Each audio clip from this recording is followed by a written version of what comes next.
Nilikuja hapa kwa ajili ya vimbe. Nashukuru amenihudumia vizuri. Tiba ziko vizuri.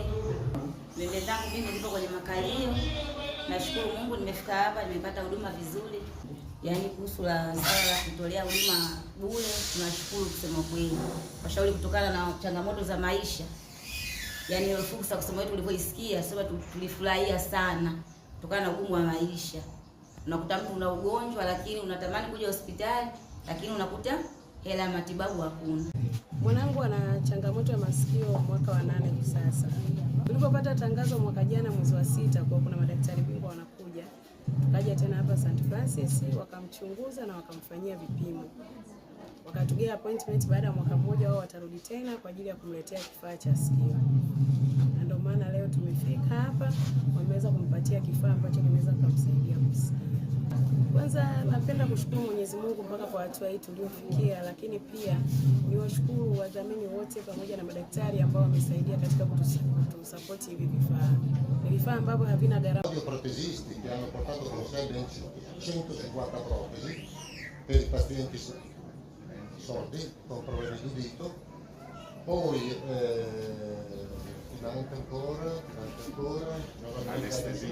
Alafu lingine amesema kwamba wamekuja na madaktari ambao kama nilivyosema mwanzoni wako tayari kufanya kazi.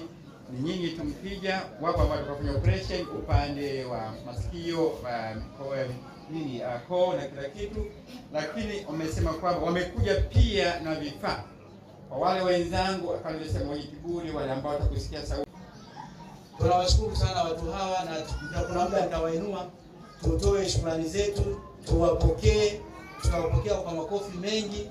Yale yalikuwa ni utangulizi ikiwa ni ishara ya upendo kama ambavyo wao wamekubali kutoa fedha, wametoa muda wao, wametoa vitu vyao kwa ajili ya sisi. Kwa hiyo na sisi tutapiga makofi kwa nguvu kuonyesha kwamba tunathamini kile ambacho wametufanyia Watanzania. Ahadi yetu kama management